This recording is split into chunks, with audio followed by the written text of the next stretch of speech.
हाँ जी, आज हम करेंगे लेटिन स्क्वायर डिज़ाइन। जैसा कि नाम से ही पता है स्क्वायर डिज़ाइन। इससे पहले हमने जो डिज़ाइन किए हैं या हमने आरबीडी जैसे किया है, एलएसडी किया है, तो वो हमने जैसे लोकल कंट्रोल कैसे यूज़ किया है, जो हमारा थर्ड प्रिंसिपल है, जैसे फर्टिलिटी ग्रेडियंट, इस तरह से हमारे स्प्रेड हैं। इस तरह से का मतलब क्या हो गया, हमारे ओरिजेंटल अगर है ना स्प्रेड है, तो हमने क्या किया था, हम इस तरह से ब्लॉक नहीं बना रहे थे। हम ब्लॉक कैसे बना रहे थे, हम हॉरिजेंटल जिस तरह से हैं वैसे ही हम ब्लॉक को देते हैं, ताकि हमारे पास जो फर्टिलिटी ग्रेडियंट है वो मैक्सिमम उस ब्लॉक में आ जाए। सिमिलरली हमारे पास अगर इस तरह से फर्टिलिटी ग्रेडियंट है, तो हमने ब्लॉक कैसे बनाने की वो सोची कि इस तरह से हम वर्टिकल बनाएं, है ना, सीआरडी और एलएसडी के अंदर हमारे पास अब जो है सीआरडी में तो स्प्रेड हुआ था, जो आरबीडी थी उसके अंदर हमने ऐसे ब्लॉक पहले बनाए और फिर हमने उसके अंदर अब हमारे पास क्या है, जब इस तरह से बनाते हैं तो ये हमारे पास रेक्टेंगुलर भी बन सकते हैं। ये देखो इसके अंदर बिल्कुल भी फर्टिलिटी नहीं आई, इसमें आ गया, इसमें आ गया, और ये यहाँ भी पोर्शन में नहीं आया है, तो ये हमारे जो है रेक्टेंगुलर बने, ये भी हमारा रेक्टेंगुलर बनेगा। अब हमारे पास क्या आ गया कि जब हमारे पास इस तरह से स्प्रेड है, ये देखो लोकल कंट्रोल ने ये जो निशान लगा रखे हैं, ऐसे भी है फर्टिलिटी और इस तरह से भी स्प्रेड है। तो अब हमें क्या करना चाहिए, हमें ये करना चाहिए कि हम अगर इसके स्क्वायर बना पाएँ, स्क्वायर ब्लॉक बना पाएँ, तो हमारा मैक्सिमम क्या है फर्टिलिटी ग्रेडियंट इसके अंदर आएगा। ठीक है, अब 3 ये, और समझो कि ये मेरे पास एरिया कम पड़ गया बेटे, तो ये थर्ड वन हमारे पास इस तरह से, ये ऐसे, तो हम 3/3 का क्या करें, लेआउट बनाएं। कैसे बनाएंगे, 3/3 का लेआउट। तो उसमें ये जो सारा का सारा हमारा फर्टिलिटी ग्रेडियंट है, पूरी यूटिलिटी है, उसकी यूटिलिटी मैक्सिमम होगी अगर हम इस तरह से बनाते हैं, क्योंकि ये जो गार्ड एरिया है उनमें वेस्टेज हो जाती है। तो इसलिए एलएसडी के अंदर पूरा का पूरा हमारा फर्टिलिटी ग्रेडियंट यूज होता है, क्योंकि हम इसमें क्या करते हैं, हमारा स्क्वेयर्ड वो बनाते हैं, एरिया को हम स्क्वेयर्ड सेल का मतलब आपको पता लग गया, इस तरह से सेल, 1 सेल, 2 सेल, 3, ये देखो ये सेल, ये हमारे पास क्या है, लेटिन स्क्वायर का।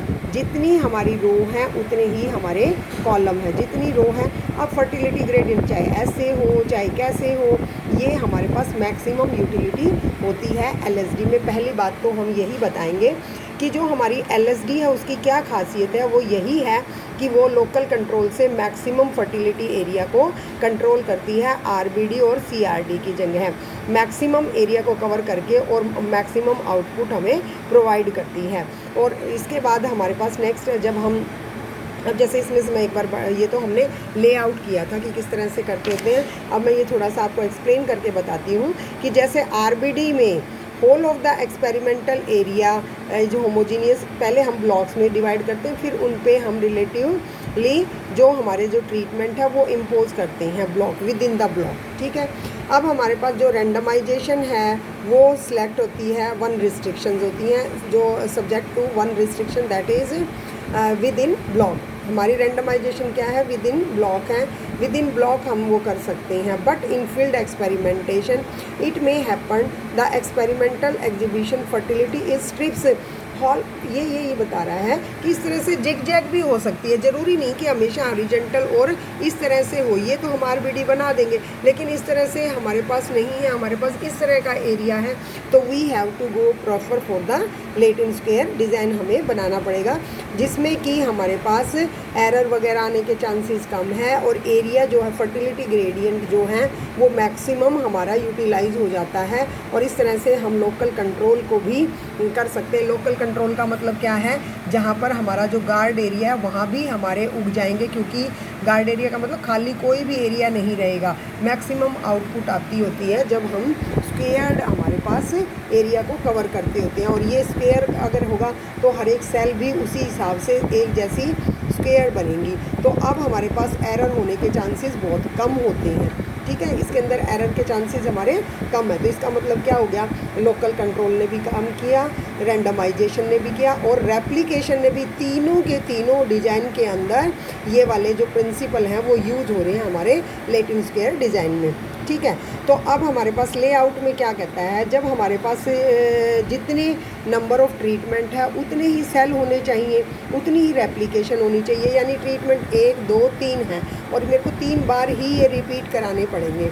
अगर 3 बार का मतलब क्या हो गया, जैसे हमारे पास 3 हैं और 3 ही हमारे पास क्या होने चाहिए, ब्लॉक होने चाहिए, तो 9 ऑब्जर्वेशन की ज़रूरत है। ऐसे 4 बाय 4 का हमें ज़रूरत है, 5 बाय 5 की ज़रूरत है। तो ये हमारे जो स्टैंडर्ड फॉर्म के, ये फिर कहोगे मैडम कहाँ से अवेलेबल हैं, ये देखो ये हमारे नेट पे पड़े हैं।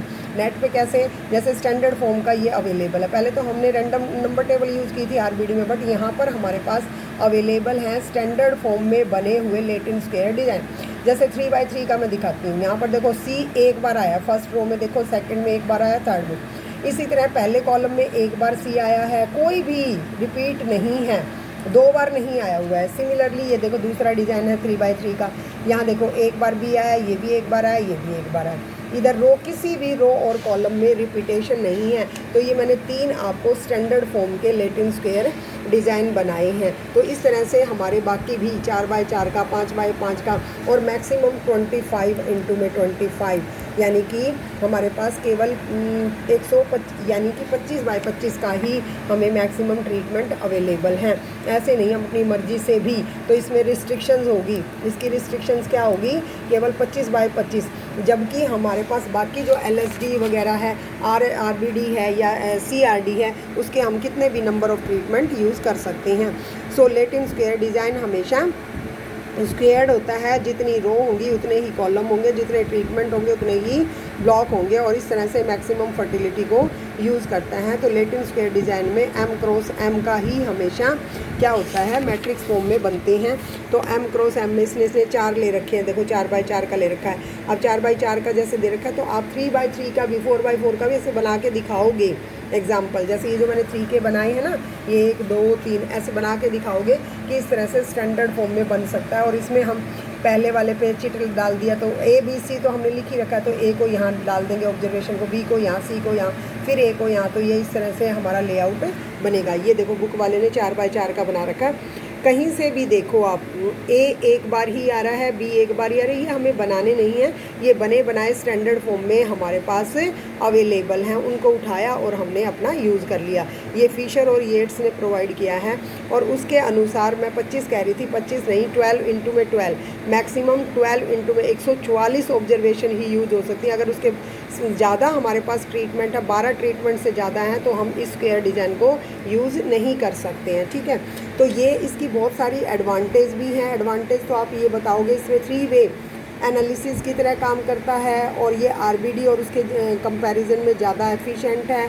लेकिन इसके अंदर एक सबसे बड़ी प्रॉब्लम, डिसएडवांटेज ये है कि ये हमारे पास 12 ही ट्रीटमेंट को यूज़ करता है। 12 से ज़्यादा अगर हमारे पास है तो वी कांट यूज़ नहीं कर सकते। तो इस तरह से इसकी ये क्या है, डिसएडवांटेज भी है। और ऐसे ही हमारे पास और जो है ये ज़्यादातर कितने अच्छे ज़्यादा रिजल्ट ये देता है, 5 से 10 अगर हमारे पास ट्रीटमेंट केवल उन पे ही बहुत अच्छे, क्योंकि बहुत ज़्यादा, इससे ज़्यादा अगर हम ट्रीटमेंट या ब्लॉक बनाना चाहेंगे तो वो होमोजीनियस नहीं बनते। तो इस तरह से इसकी डिसएडवांटेज भी है। तो ये डिज़ाइन अपना आराम से आप लोग देखें, तो ये इसकी एडवांटेज और डिसएडवांटेज है।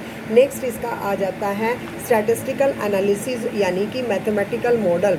1 ऑब्जर्वेशन पर सेल का मतलब बेटा देखो क्या है कि यहाँ पर इस सेल में Y11 एक ही सेल है, एक गाय बंधेगी, एक ही ऑब्जर्वेशन होगी, 1 ऑब्जर्वेशन पर सेल, इसमें भी एक। पहले जो हमारे पास और डिज़ाइन है उनमें 2 भी 3 भी हो सकते हैं, लेकिन हमने क्या पढ़ना है, हर सेल में एक ही काओ बंधती है, यानी कि इंडिपेंडेंट है हर काओ। ठीक है, तो यहाँ पर इसने कहा 1 ऑब्जर्वेशन पर सेल होगी। ठीक है, YIJK। अब इसमें देखो 3 चीज़ें हैं, YIJK यानी कि treatment row wise, column wise और फिर उसका ब्लॉक वाइज। तो इस तरह हम IJK ट्रिपलेट लेते होते हैं, YIJ के जगह IJK हमारे पास हो जाएगा। और M³ ऑब्जर्वेशंस हमारे पास, समझो कि ये M³ का मतलब क्या होता है, 3 वे एनालिसिस के बराबर है। अब जैसे यहाँ पर 3 वे के एनालिसिस के बराबर कैसे है, जैसे YIJK में तो म्यू जर्नल मीन इफेक्ट है, alpha I due to treatment, row wise, column wise, और ये इंट्रैक्शन इफेक्ट है, और ये है एप्सिलॉन आई जे। अब यहाँ पर देखो, where mu is the constant mean effect, alpha i, beta J and k i are the effect due to row wise, column wise and treatment wise. अब ट्रीटमेंट वाइज का मतलब क्या है, जैसे ए ट्रीटमेंट की 3 हमने वैल्यू लिखी, बी ट्रीटमेंट की 3 वैल्यू लिखी, सी ट्रीटमेंट की 3 वैल्यू लिखी, तो इसको हमने बोला गामा है। और फिर हमारे पास अल्फ़ा ए का मतलब है रो वाइज, ठीक हो गया ये, क्योंकि सारी इसमें मिक्स हो गया, और बीटा का मतलब है कॉलम वाइज, और थर्ड जो है, थर्ड मैंने पहला ट्रीटमेंट की तीनों वैल्यू, दूसरे ट्रीटमेंट की तीनों वैल्यू, और इस तरह से था।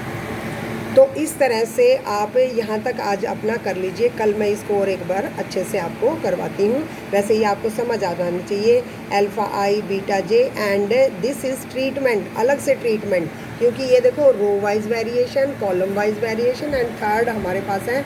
ऐसे हम ए की जो वैल्यूज़ हैं, बी की सारी वैल्यू और सी की सारी वैल्यू लेके अलग से भी हम उनको भी क्या करेंगे, जैसे हमने पहले ब्लॉक में किया था वैसे हम करेंगे। और यहाँ रो वाइज और कॉलम वाइज क्यों किया है, ये इसका सारा डाइजेक्शन हो सकता है अच्छे से, 3 वे एनालिसिस, इस वजह से हमने इसको कहा है, ठीक है। तो उसके बाद हम क्या निकालेंगे, ग्रैंड टोटल निकालेंगे, वो तो सारा का सारा हम उसी तरह से करेंगे। ये आपने करना नहीं, आपने ये लिखना है 1 2 3 फैक्टर आ गए, और फिर स्टैंडर्ड एरर तो आ ही गई है, ठीक है ना। तो उसके बाद हमारे पास हम ये वाला अलग से डिस्कस करेंगे। आप लोग यहाँ तक अपना लिख लीजिए, यहाँ तक लिख लीजिए अपना कि ये किस तरह से मैथमेटिकल मॉडल आज ही आप लिख के दिखाएं।